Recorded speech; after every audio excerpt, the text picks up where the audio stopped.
David தன்னோட மனைவி குழந்தைகளோடையும் சில நண்பர்களோடையும் விடுமுறைக்கு சென்னைக்கு கிளம்பினாரு.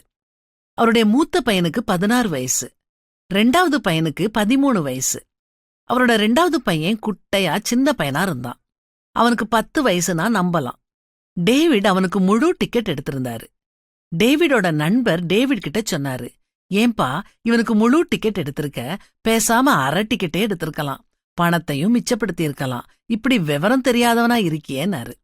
அதுக்கு டேவிட், இவனுக்கு அரை டிக்கெட் எடுக்கிறது மூலம் கொஞ்சம் பணத்தை வேணா நான் மிச்சப்படுத்தி இருக்கலாம், ஆனா என் பையன்கிட்ட சத்தியத்தை சொல்லிக் கொடுக்கற அப்பாவா நான் இருந்திருக்க மாட்டேன்னாரு.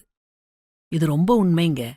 நாம எவ்வளவுதான் நம்ம பிள்ளைங்க கிட்ட அறிவுரை சொன்னாலும் நம்ம பிள்ளைங்க நம்ம வாழ்ற வாழ்க்கைய பார்த்துதான் பாடம் படிக்கிறாங்க.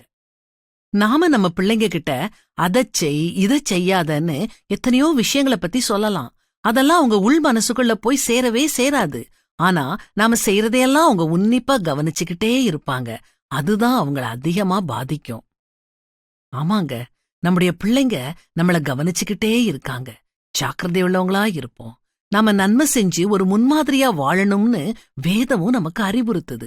நீயே எல்லாவற்றிலும் உன்னை நற்கிரியைகளுக்கு மாதிரியாக காண்பித்து எதிரியானவன் உங்களை குறித்து பொல்லாங்கு சொல்லுகிறதற்கு ஒன்றுமில்லாமல் வெட்கப்படத்தக்கதாக உபதேசத்திலே விகற்பமில்லாதவனும் நல்லொழுக்கமுள்ளவனும் குற்றம் பிடிக்கப்படாத ஆரோக்கியமான வசனத்தை பேசுகிறவனுமாயிருப்பாயாக.